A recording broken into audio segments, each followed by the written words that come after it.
This phone is my first mobile phone. It's a Nokia 2110. The functionality is simple, but technologically we can say it's complicated. The reason I say it's complicated and not complex is that if you're an expert, if you really understand the technology, everything about this phone is fully predictable. Over the last 20 years, there's been a rapid change and acceleration in technology, and nowadays most of us have iPhones, iPads, iPods. Even though the technology has advanced, we can still say that technology such as this is complicated and not complex, because we can still fully understand the system if we actually understand the technology behind it. However, when we look at a system such as a plant, when we study it, we come to realize that it's not complicated, but it's complex. It's a living system full of chaotic elements and very, very, very complex interactions. And what businesses are coming to realize is that they now have to think less like a machine, and they have to think of their organizations more as living systems. When organizations come to really study chaos and complexity theory, and when they think about their organizations as living systems, they're able to realize that they can now develop an organization that is resilient, adaptive, creative, can deal with ambiguity, and can also react to rapid change in the world. So yes, there's definitely a reason why organizations now really should study organic and dynamic, complex and chaotic systems.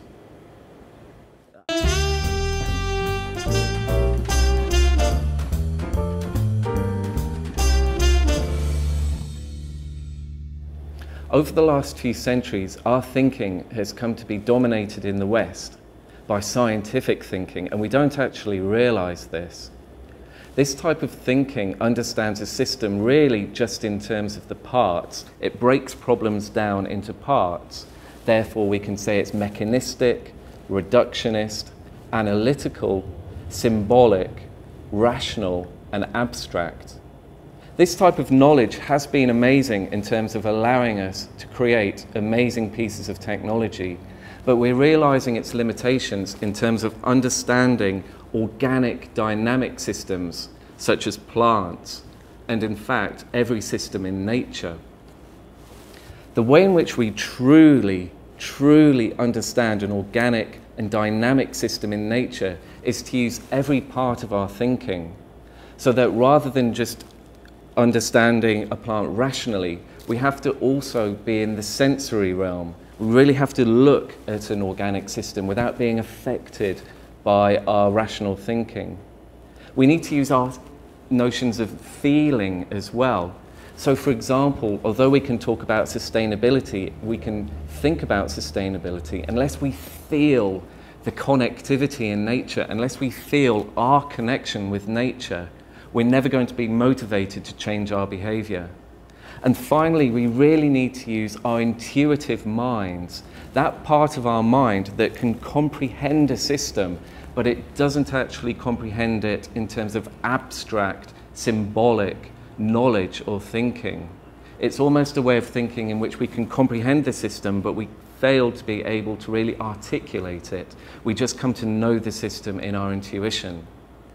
So if organizations really look at these different ways of thinking and knowing the world, it's a way in which we can expand and extend our thinking and our consciousness in order to lead us into new creative insights that will really help us understand and overcome the many challenges we're facing today, challenges that we face in our personal lives and of course our organizational and working lives. This type of thinking really needs to be taken on board by many more organizations, and it's incredible the insights that you can really gain when you fully understand how to move in to these other ways of knowing complex and organic systems.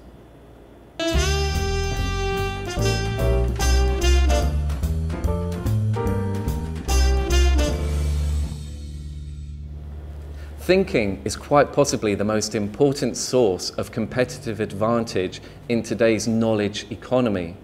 And yet organisations are not helping develop thinking in their employees. All organisations are searching for new business models, and as we've seen, many of these business models are inspired by nature. Therefore, it's important to study systems models.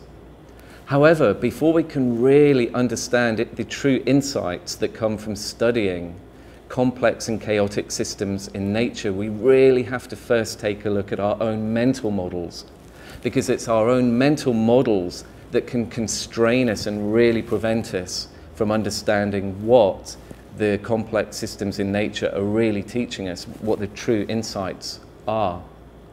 Our mental models consist of theories, frameworks and paradigms, and if we can understand our own mental models, then if we can throw them away, we can then reach new levels of creativity and new levels of innovation, as I said, inspired by nature, that will then really deliver truly valuable new business models for this chaotic and complex age we're now living in.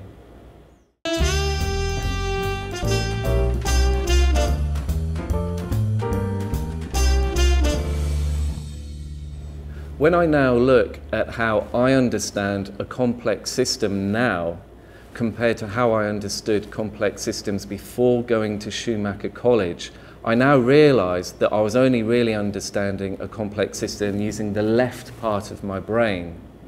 I was really trying to analyse a system, but I was understanding systems, nature, reality in an abstract manner. When I went to Schumacher College, I really learnt to use all of my ways of knowing, and I just feel that my whole consciousness went through a great transformation, and now I completely see the world in a different way, and it's this way of seeing that I'm now teaching and discussing here at Sustentare in Joinville in Brazil, and I'm just so happy to be able to share these insights with all the students and staff who come here.